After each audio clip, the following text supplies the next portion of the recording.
और ऑपरेशन सिंदूर ने पाकिस्तान में ऐसी तबाही लाई जिसे पाकिस्तान की आने वाली 7 पुश्तें भी याद रखेंगी।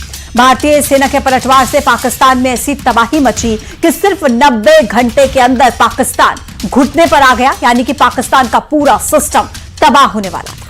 क्योंकि भारतीय सेना ने चुन चुनकर पाकिस्तान के एयरबेस को तबाह कर दिया था।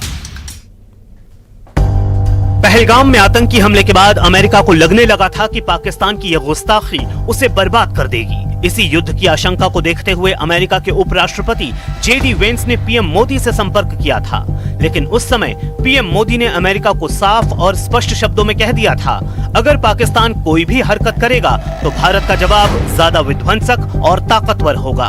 और इसी बातचीत के बाद पाकिस्तान की सेना ने भारतीय ठिकानों पर हमले की कोशिश की, जिसे नाकाम कर दिया गया। लेकिन पाकिस्तान को ज्यादा तगड़ा जवाब देने के लिए भारतीय सेना ने पाकिस्तान पर ऐसा पलटवार किया कि वहां पर तबाही नजर आने लगी। उसके कई एयरबेस तबाह हो गए।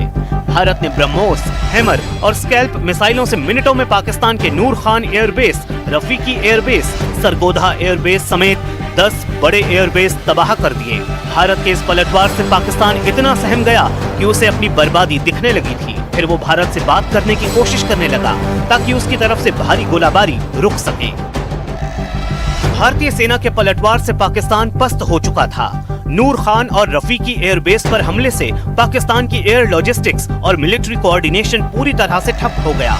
यही नहीं, सरगोधा एयरबेस का तबाह होना सबसे बड़ा स्ट्रेटेजिक मूव था, यानी पाकिस्तान पूरी तरह से तबाह होने के मुहाने पर था। पाकिस्तान घबराकर अमेरिका के सामने हमले रुकवाने के लिए गुहार लगाने लगा, जिसके बाद अमेरिकी विदेश मंत्री मार्को रूबियो की पाकिस्तान आर्मी चीफ असीम मुनीर से फोन पर बातचीत हुई। फिर उन्होंने पाकिस्तान के विदेश मंत्री इसहाक डार से भी फोन पर बात की। इस बातचीत के दौरान पाकिस्तान ने हमले रुकवाने के लिए अमेरिका को मध्यस्थता करने की अपील की।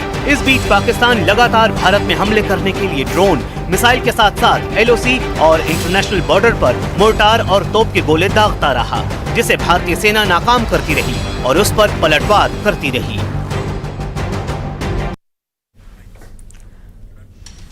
अब देखिए, ऑपरेशन सिंदूर के बाद अचानक से सीज फायर होने के बाद से सियासी माहौल गर्मा गया है। मध्य प्रदेश में सीज फायर को लेकर कांग्रेस ने सवाल उठाए, जिस पर बीजेपी ने पलटवार किया है। और पलटवार करते हुए बीजेपी का कहना है कि विपक्ष को इस पर राजनीति नहीं करनी चाहिए, सेना और सरकार के फैसले के साथ रहना चाहिए। कांग्रेस का कहना है कि सरकार को सर्वदलीय बैठक बुलानी चाहिए और संसद का विशेष सत्र बुलाकर इसकी जानकारी देनी चाहिए। उधर बाबा बागेश्वर ने कर्नल सोफिया कुरैशी की तारीफ की है। धीरेन्द्र शास्त्री ने सोफिया कुरैशी को रानी लक्ष्मीबाई बताया है।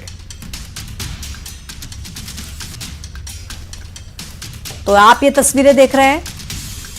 कुल मिलाकर सीज फायर होने के बाद से एक तरफ सियासत गर्मा गई है।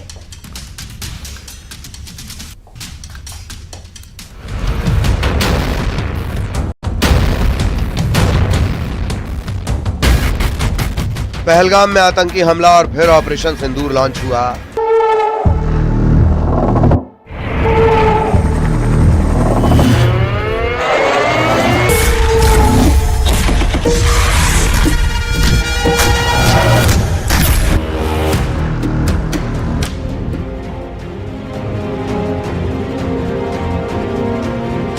लेकिन अचानक सीज फायर होने से हर कोई हैरान है।